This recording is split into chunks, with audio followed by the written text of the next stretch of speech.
Olá, sejam bem-vindos a mais um encontro do projeto Escoliose Brasil. O nosso lema, para quem nos acompanha, é uma utopia pela conscientização da escoliose. Essa é uma iniciativa do Instituto de Escoliose Patrícia Ítalo Mendes, que é um centro super especializado no tratamento da escoliose, com sedes no Rio de Janeiro desde 2011 e agora em São Paulo a partir de 2025. E hoje a gente vai mergulhar numa história, assim, de pura inspiração. É a história de Catarina Schroth.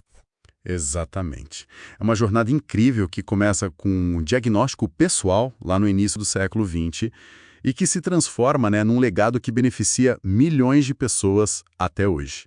Vamos explorar como uma mulher, e olha, sem formação médica inicial, desafiou tudo o que se sabia na época e criou uma abordagem, assim, revolucionária. Certo, então vamos organizar a linha do tempo. Estamos na Alemanha, por volta de 1910.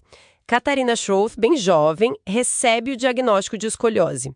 Qual era a realidade do tratamento naquela época? O que significava tratar escoliose? Olha, o cenário era bem sombrio. As opções eram muito limitadas e, vamos combinar, brutais. A gente está falando primeiro de coletes de metal. Rígidos. Nossa! Extremamente desconfortáveis. Eles causavam atrofia muscular e, muitas vezes, pioravam a deformidade, sabe? Em vez de ajudar, atrapalhava. Exato. Tinha também as técnicas de suspensão e tração. Eles, literalmente penduravam os pacientes, acreditavam que esticar a coluna ia resolver. Uma ideia completamente errada. Meu Deus! E ainda tinha o gesso corporal total. A pessoa ficava imobilizada do pescoço até a pelvis. Por meses. Por meses. Um processo super traumático, cheio de complicações, e as cirurgias da época eram primitivas. Altíssimo risco, com resultados que eram frequentemente desastrosos. Então, quando ela se deparou com essas opções, ela simplesmente disse não. Essa decisão exigiu uma coragem, assim, extraordinária, Porque ela estava sozinha, desafiando todo o conhecimento médico da época. Toda a sabedoria médica. E é aqui que a história fica fascinante. A grande virada, pelo que eu li, veio de uma observação muito simples, quase do cotidiano. Sim, uma observação genial. Ela notou que uma bola de borracha, daquela simples, se estivesse amassada, ela poderia voltar à forma original se o ar fosse direcionado para o lado que estava afundado. Ah! E aí ela pensou, e se eu pudesse fazer a mesma coisa com o meu tronco? A ficha caiu ali. Que insight! E ela transformou essa metáfora em prática, sozinha. Sozinha. Usando espelhos, ela começou a experimentar, a direcionar a própria respiração para as áreas côncavas, as partes amassadas do tronco dela. Foi um processo de anos, Não foi da noite para o dia. Anos. Anos de tentativa e erro. E não era só fazer exercícios aleatórios. Ela estava desenvolvendo sistematicamente um método. E os elementos-chave que surgiram foram, primeiro, a respiração assimétrica.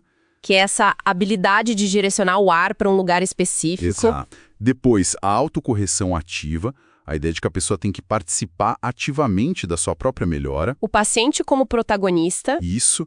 E o feedback visual, o uso dos espelhos para ver o que funcionava em tempo real. E tudo isso levou a uma consciência corporal, um entendimento tridimensional do próprio corpo. E essa parte da tridimensionalidade é, para mim, o grande pulo do gato. Com certeza. Porque ela entendeu, décadas antes da medicina convencional, que a escoliose não é uma curva 2D num papel. É uma deformidade 3D. Exatamente. O que é fascinante é isso. Ela sacou isso sentindo no próprio corpo. Vamos detalhar isso um pouco. A maioria dos médicos olhava o raio-x de frente e via o quê? A curva lateral. O plano frontal, a deflexão lateral, a famosa curva em S ou C. Mas ela percebeu que a escoliose envolve 3 planos. O frontal é um. E os outros? O segundo é o plano transversal. É a rotação das vértebras. Aquela torção que causa giba, sabe? Aquele calombo nas costas. Que é uma das características mais visíveis, E que era totalmente ignorada. E o terceiro plano é o sagital. O perfil. O perfil. As alterações nas curvas naturais da coluna vistas de lado. A lordose, a cifose. Muitas vezes essas curvas se perdem, ficam vetificadas. E para conseguir organizar essa correção toda em 3D, ela criou o conceito de blocos corporais. E é uma analogia perfeita. O bloco pélvico, o lombar, o torácico e o da cintura escapular. A escoliose é basicamente um desalinhamento, uma torção entre esses blocos. E o tratamento busca realinhar tudo isso. Exatamente.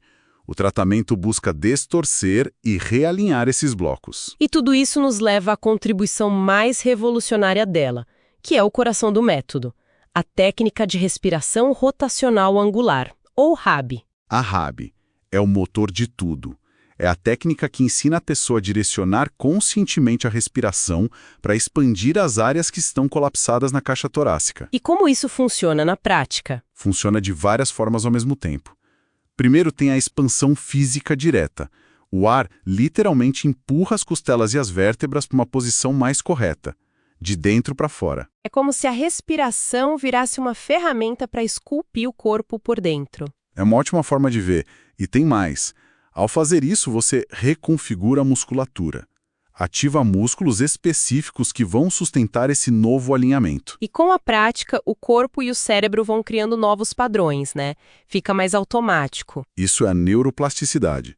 Com o tempo, o cérebro cria novos padrões posturais mais saudáveis e o corpo se adapta. Ou seja, a respiração deixa de ser só um ato involuntário e vira uma ferramenta poderosíssima de correção. Uma ferramenta consciente e poderosa. E o sucesso do método foi tão grande que levou à fundação da Clínica Schroff, lá em Bad Sobernheim, na Alemanha, que se tornou e ainda é um centro mundial para tratamento de escoliose. Sim.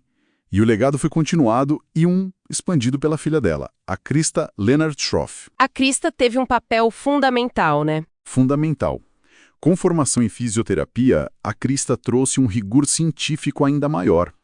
Ela sistematizou os exercícios, criou classificações para os padrões de curva e estabeleceu os programas de certificação internacional como o Schroff e SST. Exato, que é o que garante a qualidade do método no mundo todo hoje. Sem ela, talvez o método tivesse ficado restrito à Alemanha. Então, se a gente fosse resumir os pilares que sustentam o método até hoje, quais seriam? São 5 princípios centrais. Primeiro, a correção postural 3D, abordar a deformidade em todos os planos. Ok. Segundo, a respiração rotacional angular, que é a ferramenta de correção. Terceiro, a ativação muscular específica para sustentar correção. O tal espartilho muscular interno. Isso. O quarto é a autocorreção ativa, o paciente como agente. E quinto, que é essencial, a integração nas atividades diárias. Levar a postura correta para o dia a dia, não só para a hora do exercício. Exato. Não adianta fazer 1 hora de exercício e passar o resto do dia desalinhado. E é incrível como esses princípios criados há tanto tempo são a base dos tratamentos mais modernos. E a maior prova disso, para mim, é a conexão direta com o colete 3D Schroth-Cheneu. Ah, sim. O Dr. Cheneu desenvolveu o colete nos anos 70 em colaboração direta com a Catarina e a Christa, certo? Exatamente. O colete é basicamente a expressão física dos princípios de Schroth. É um método Schroth em forma de órtese. Porque ele também corrige nos 3 planos. Nos 3 planos. E o mais genial são as zonas de expansão. O colete tem espaços vazios, janelas, que permitem e incentivam a prática da respiração rotacional angular. Então ele não só restringe, ele guia ativamente o corpo. Perfeito. Ele cria espaços que guiam o corpo para uma autocorreção. O colete deixa de ser uma prisão e vira um professor de postura. Um professor que trabalha 24 horas por dia. Ele cria um ciclo virtuoso com os exercícios. E hoje a tecnologia de impressão 3D potencializa isso de uma forma que ela nem sonharia, né? Mas a base biomecânica, o princípio que ela descobriu há mais de um século, continua a mesma. Continua exatamente a mesma. A ciência moderna só veio validar o que a intuição e observação cuidadosa dela descobriram. A jornada da Catarina Schroth é uma prova, sim, muito poderosa de que a inovação pode nascer da necessidade pessoal. E que a experiência vivida é uma fonte valiosíssima de conhecimento. Ela não só se tratou, ela criou uma filosofia de empoderamento e esperança. Sem dúvida. O legado dela mostra que os princípios biomecânicos fundamentais transcendem o tempo. A ciência moderna validou várias e várias vezes o que a observação dela descobriu há mais de 100 anos. E isso levanta uma questão importante para a gente refletir, né? Quais outras soluções para desafios de saúde complexos podem estar escondidas na observação atenta do nosso próprio corpo, apenas esperando para serem descobertas? Fica aí a reflexão, a gente agradece a companhia de todos, fiquem ligados para os próximos episódios do Projeto Escoliose Brasil.